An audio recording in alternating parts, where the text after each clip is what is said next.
சுதந்திர தின super offer. அனைத்து வீட்டு உபயோகப் பொருட்களும் மாபெரும் தள்ளுபடி விலையில் வாங்கிடுங்கள். கேரள மாநிலம் கோட்டயம் அருகே சாலை வளவில் லாரியை முந்திச் செல்ல முயன்ற இருசக்கர வாகனம் எதிரே வந்த கார் மீது மோதியதில் சென்னையைச் சேர்ந்த 21 வயது இளைஞர் பலியான விபத்தின் சிசிடிவி காட்சிகள் வெளியாகியுள்ளன.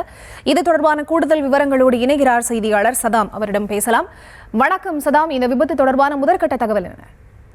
வணக்கம். அதாவது கேரள மாநிலம் கோட்டயம் மாவட்டத்தில் இந்த இருசக்கர வாகனத்தில் இந்த வளைவில் லாரியை முந்தி செல்வதற்கு முயன்ற போது எதிரே வந்த கார் மீது இந்த இருசக்கர வாகனம் மோதி விபத்துக்குள்ளானது. சென்னையை சேர்ந்த இளைஞரும் அதே போல அவருடைய நண்பரும் உயிரிழந்துள்ளார்.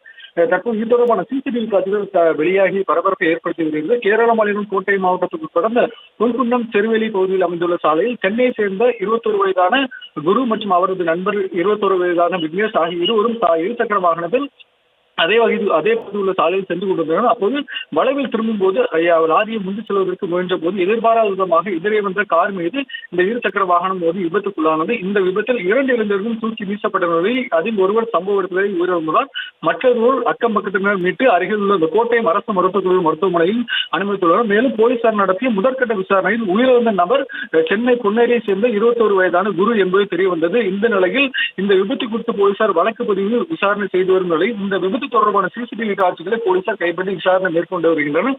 இந்த விபத்து சம்பவத்தில் அந்த பெரும் சோகம் ஏற்பட்ட நிலையில் அந்த பகுதியில் போக்குவரத்து பாதிப்புக்குள்ளாகிறது.